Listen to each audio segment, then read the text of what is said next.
Family Theater presents Spencer Tracy and Wallace Ford.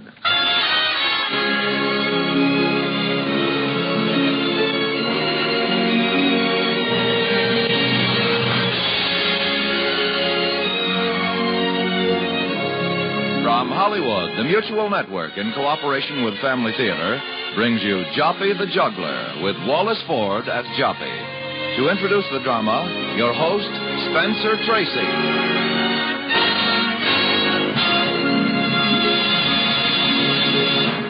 Thank you, Tony Lofrano. Family Theater's purpose is to bring to everyone's attention a practice that must become an important part of our lives. If we are to win peace for ourselves, peace for our families, and peace for the world. Family Theater urges you to pray. Pray together as a family.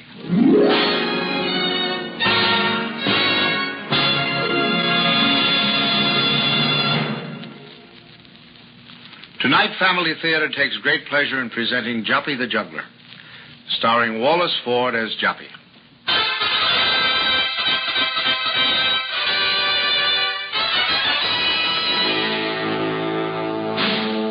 La Belle France was rising swiftly in the world. Louis XI, the Spider King, was spinning the final strands of his web. He had defeated Charles the Bold, had absorbed Burgundy, Anjou, Maine, and Provence. The power of France was consolidated.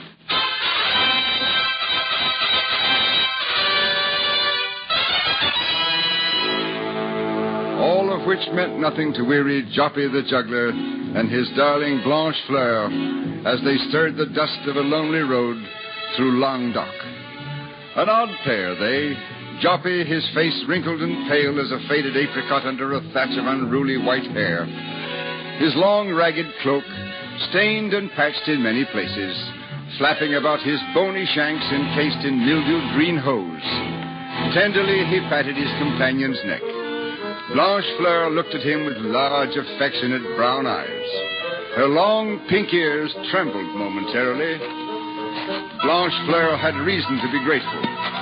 Joppy, with generous consideration for her years, was walking by her side. As mules go, Blanche Fleur had lived beyond her prime. And it was on this day that they came to a crossroads in their journey and a signpost which pointed to Mazamet. Mazamet? Have we ever been to Mazamet, ma petite? Oh, what a wide world it is. What a long world for walking, and always the same. Houses and people and children and dogs and nothing to eat. Pardon me, Blanche Fleur. I should not have mentioned that. Of course you're hungry. But you should be used to it after all these years. It was your misfortune to choose a juggler for your partner. A juggler with 6 plates who can do anything with them except fill them. Oh, well, thinking is for people who have just eaten the plump partridge, not for the likes of us. Hello, ma petite. We had better sound the cymbals to tell the people of Mazamet that we are coming so they'll know we're honest travelers and not thieves.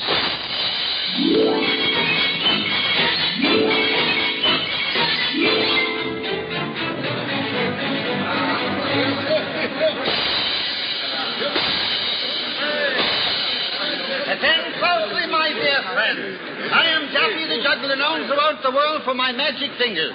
I will show you wonders you will not believe in, with only 6 plates. These 6 plates, which I throw into the air one at a time, always 2 in my hands and 4 in the air. Watch them closely. You see that? You see what I see? A loaf of bread, a larded capon, a royal sturgeon, a cheese tart, and a sizzling pork.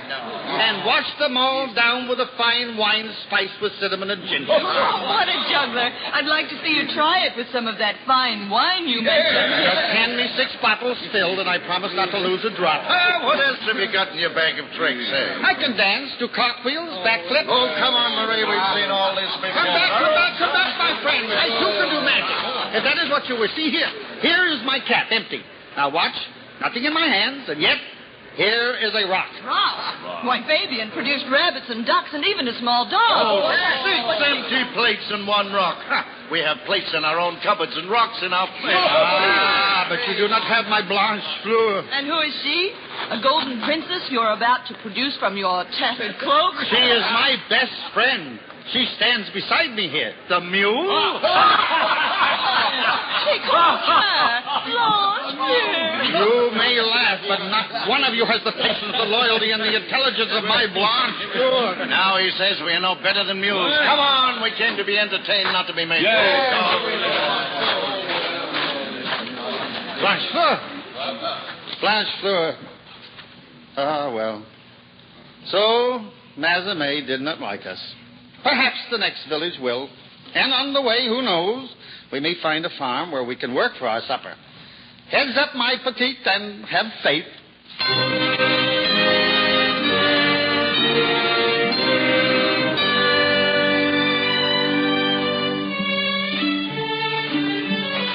Blanche Fleur, our prayers have been answered. Look there, a chicken. But wait. It doesn't belong to us. But then, I don't see anybody around here, do you, ma chérie? If it did belong to anyone, who would be here? He would be here, wouldn't he? Surely this must be a gift of God. But then how can I be sure? I know. If I can catch her, then it must be so. If I can't, so be it. That way my conscience will be clear. Oh, well, we shall see.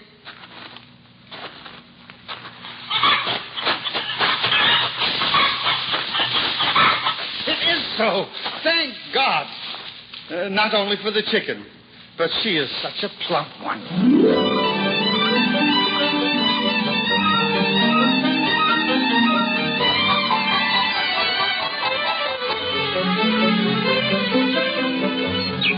Ah, Blanche, how different the world looks now. This is truly a most beautiful country. Look. A stranger beckons us ahead. He must have more good news for us. I told you, Blanche Fleur, the sun is shining on us today. He is a man of God. That bids well. Good day, Father. Good day, my son. You've been waiting for us, Father? Oh, you?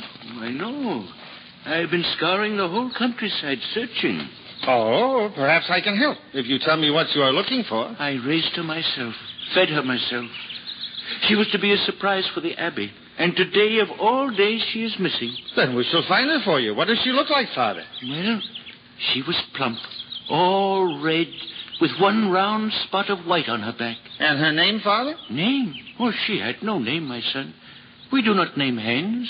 She was a hen? My favorite. Why, I fed her only the finest of corn. Did you say she was all red with a spot of white? Yes. Have you seen her? Well, yes. The truth is, yes. But good. Where is she? Father, there is nothing I would rather do than to lead you to your favorite hen, but alas, this is now impossible. Why? I ate her.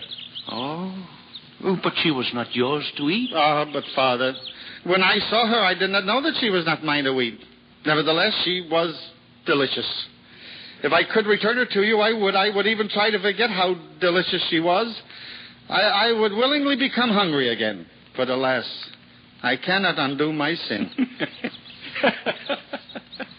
I'm glad you're not angry, Father, but could you tell me what is so funny about such a tragedy?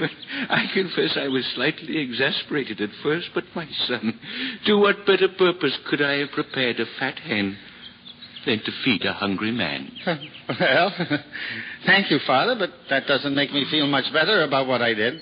I should have asked someone before I took such rash liberties with what wasn't mine. I'm just a poor juggler who knows a few tricks of magic, but none which can reproduce your hen.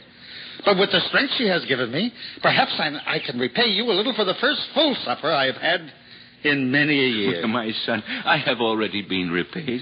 Please, Father, there must be something I can do at the monastery. Unless there is, that hen will lie like a stone on my stomach. Well, if it will make you feel better, I am the monastery cook. The potatoes in my kitchen do multiply far faster than my hands can peel them. Good, Father. You have made me feel better. Oh, Father, a question. have you any idea how many potato peelings it will take to atone for my sin? I am a good cook, my son, and I could tell you what it takes to make a tasty broth. But yours is a question which only the Lord himself can answer.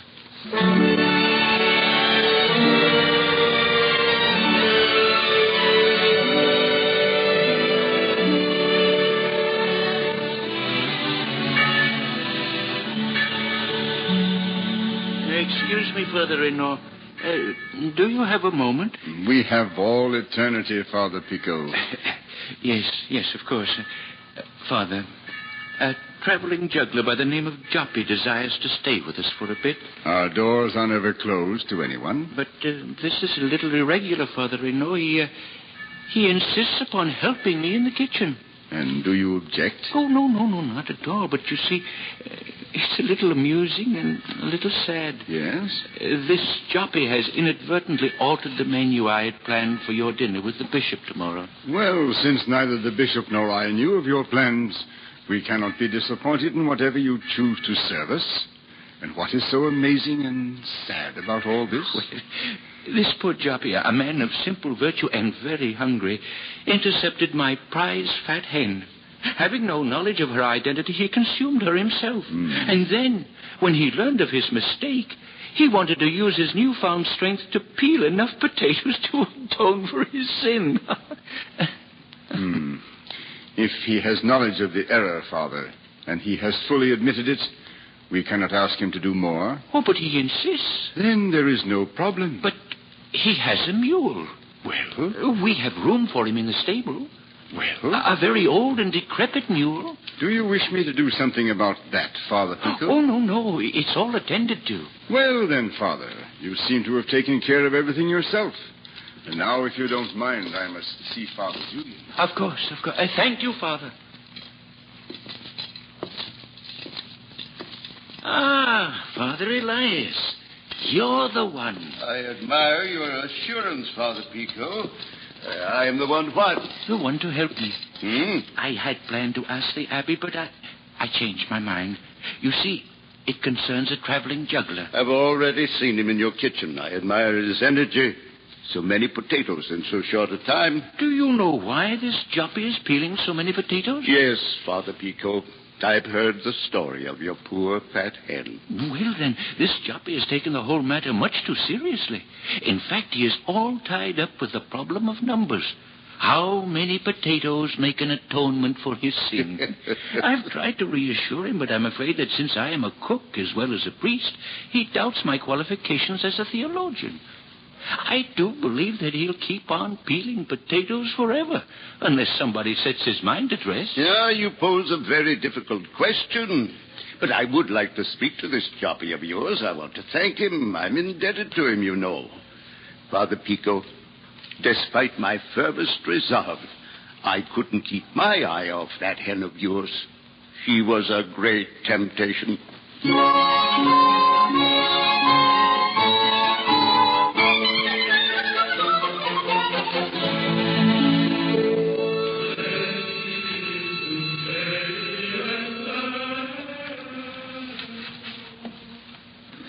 Listen, Blanchefleur. Isn't it beautiful? Oh, if only I knew what it all means. Why is it that in all of our travels we never learn Latin? And, well, you got your sack of oats, didn't you?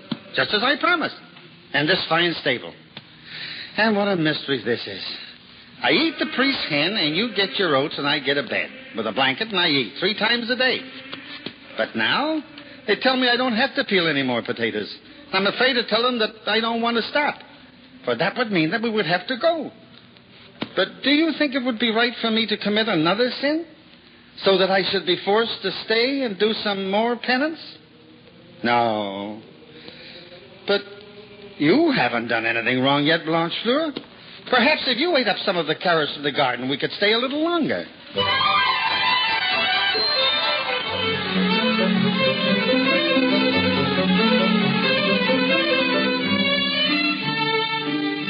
Father Pico. Yes, Joppy? Alas, I have some good news for you. Why, alas, when your face is shining so brightly? Because it's bad news. You see, Blanchefleur, my mule. I'm sorry. Is she ill? Well, yes, but it's not the illness for which I am sorry. You see, she should be ill for what she has done. Well, what has she done? I am afraid she has eaten up some of your vegetable garden. Oh. But how did she get out of the stable? I wish you hadn't asked me that, Father. Why? I hadn't expected you to ask me that. But since you have, it would only make it worse if I lied, wouldn't it? And it's bad enough already. You let her out yourself? Yes, I did, Father. Oh, why? Well, Father, I wanted her to eat some of your vegetable garden. But why? If I may speak for Blanchefleur as well as myself, we are both very anxious to do penance for her criminal appetite. You couldn't think of any other way of staying with us? No, Father. Blanchefleur and I don't belong here except to make amends for things we do wrong. Well, my friend, that is why we're all here, to make amends. You may visit with us for as long as you wish, Joppy. I don't wish to visit, Father. You don't visit when you're home. Oh, well, then there is no problem at all. But there is. And I'm too old ever to solve it. You see, Father Pico, I don't know any Latin.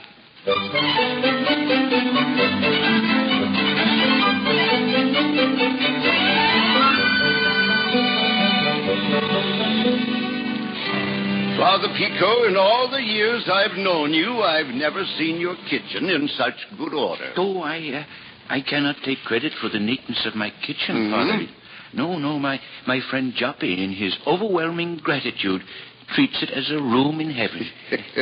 But, Father Elias, if you don't mind my saying so, I think you've always preferred my room. Yes, which is because of my carelessness usually provides a scrap or two left over from breakfast or supper. Well, how else can I pay tribute to your genius, Father? Then, would you like a bowl of broth to fortify you for the fast tomorrow? The vigil of the Nativity. Ah, yes. Well, there are many ways of veneration. Tomorrow I fast.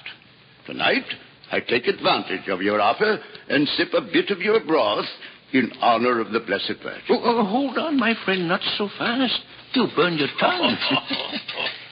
Father Elias, you are a master of paradox. I have one that perhaps you can explain. It concerns my poor Joppy. Is he still worried about not knowing Latin? Oh, no. It's not that.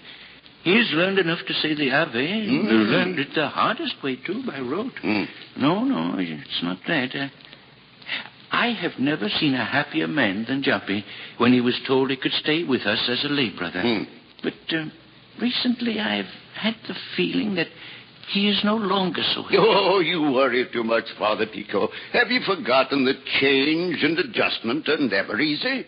When a man has walked all his life and he suddenly stands still and remains still, his muscles complain. For instance, when I stop thinking, my head aches. I thought you were going to suggest that when you stop eating, your stomach aches. Oh, touché, Father Merci, Pico. Father Elias. Merci. Oh, excuse me, Reverend Fathers. Am I interrupting an important discussion? Come in, Brother Joppy. Father Pico, I have just finished spading the onion bed. Brother Joppy, I wish you would give those poor onions a chance to grow. Oh, well, I guess I was carried away by the beautiful music. It's so much easier to work that way. Father Bertram was playing the organ, something I had never heard before. That is his new Ave Maria. He composed it especially for the Nativity. And by the way, I didn't mention it, Father Pico, but the illumination you painted for his manuscript is magnificent. A most glorious tribute to the Queen of Heaven. Oh, it is nothing compared to your treatise on the virtues of the Mother of God. Thank you, Father. But aren't you falling into the error of evaluating one thing above another? May I remind you of what St. Francois said? That God requires a faithful fulfillment of the merest trifle given us to do, rather than the most ardent aspiration to things to which we are not called. What we do best is never trivial, for it is the best that we can do.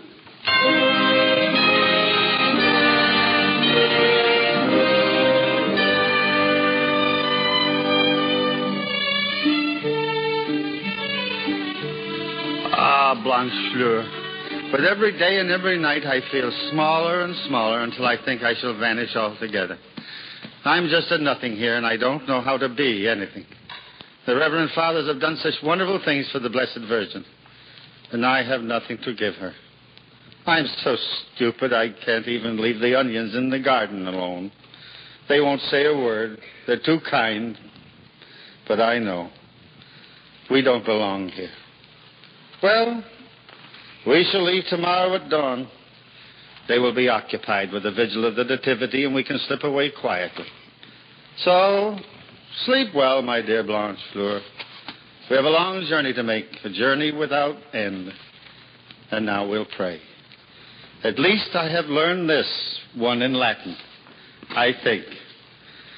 Ave Maria, gratia plena, Dominus tecum, benedicta mulieribus.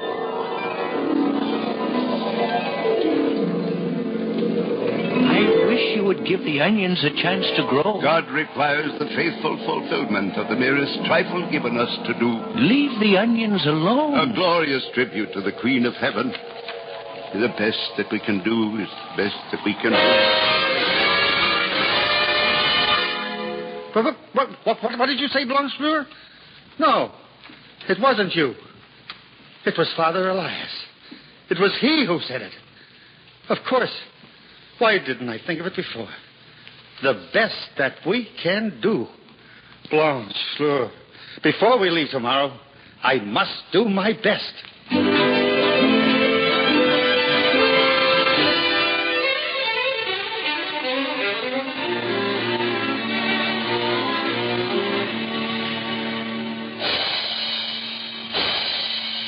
What is that noise? Did someone invite a circus here to celebrate the Nativity?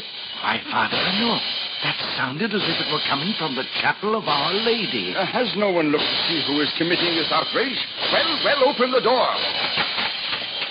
Why, it is Joppy, the juggler. Look at him. He's spinning his plates at the feet of the Blessed Virgin. Stop him immediately. Please, Father Renaud, just a moment. Let him finish. Don't interrupt him now. Now look, lady. Attend closely. I am Joppy the Juggler, known throughout the world for my magic fingers. I have only 6 plates, but watch them. These 6 plates I throw up into the air, one at a time. Always 2 in my hands and 4 in the air. Watch them closely. Watch them now. Look. Do you not see a beautifully illuminated Ave Maria, especially composed for you? Do you not see a wonderfully written book with the longest words you ever heard, and all in Latin, too, all about you?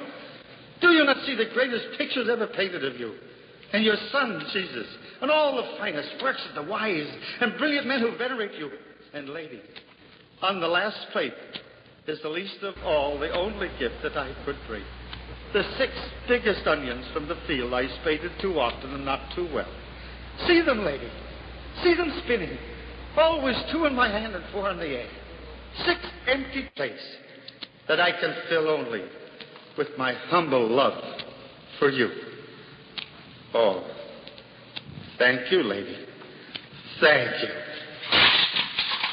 Well, that's all, lady. Or maybe I should say, Amen.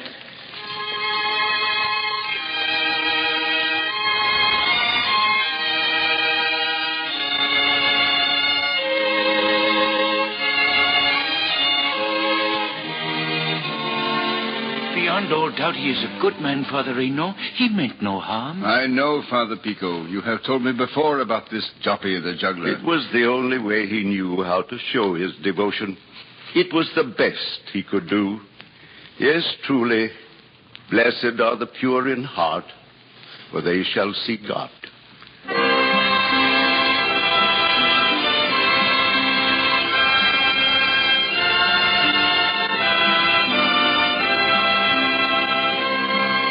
I did it. Ma petite Blanche Fleur. Never did 6 plates spin so swiftly. Never were my hands so sure. Never did I see so clearly the things I dreamed of. For her. But Blanche Fleur, this is the most wondrous thing of all. I swear that I could see her hands flutter in a gentle applause. And when I dared to look up at her, she smiled. Perhaps now we will not have to go, after all. But Blanchefleur, we've got to get busy. I've got to think of some more tricks.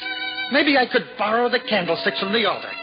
Just imagine, 6 lighted candles spinning in the air. There's never been done in all this world. But then no juggler in all this world before has ever had such an audience.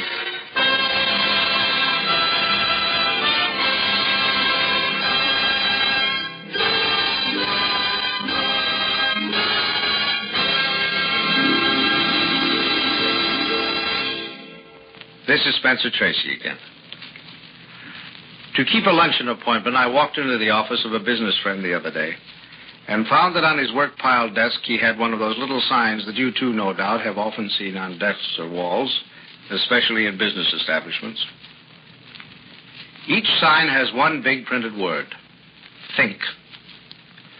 While waiting, I read the newspaper.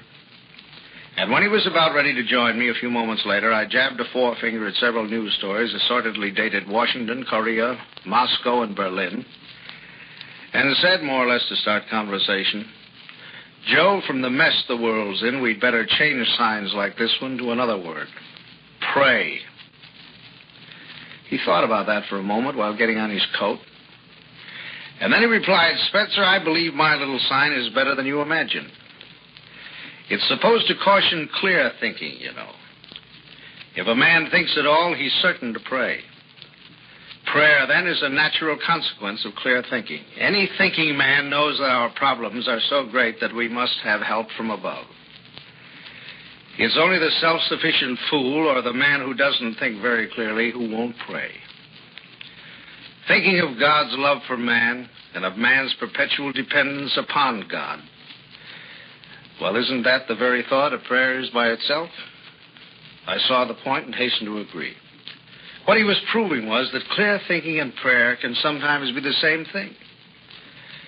And while we're on the subject, what better thing is there to pray for right now but that God will favor us with some clear thinking? In other words, wisdom. And my friend added another thought that's been running through my mind ever since. Abe Lincoln, he said, used to tell his associates that when his cares in the White House got so heavy that he didn't know what to do, he always went to his knees because there was nowhere else to go. Once again, Family Theater reminds you, the family that prays together stays together. More things are wrought by prayer than this world dreams of.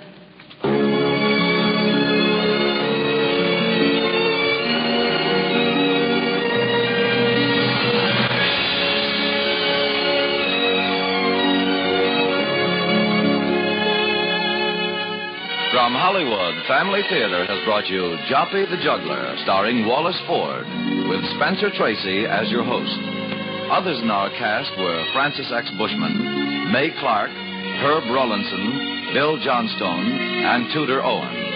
Our story was adapted by Milton and Barbara Merlin from an old French legend. Music was composed and conducted by Harry Zimmerman. The program was directed for Family Theater by J.F. Mansfield.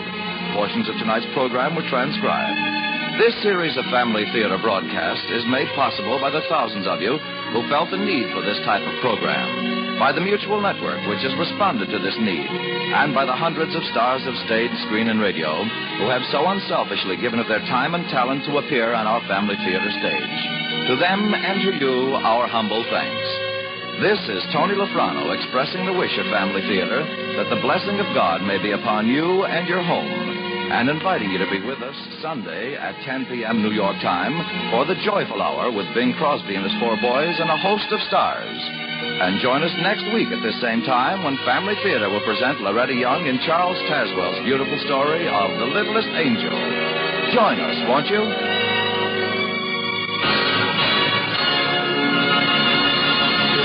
This is the Mutual Broadcasting System.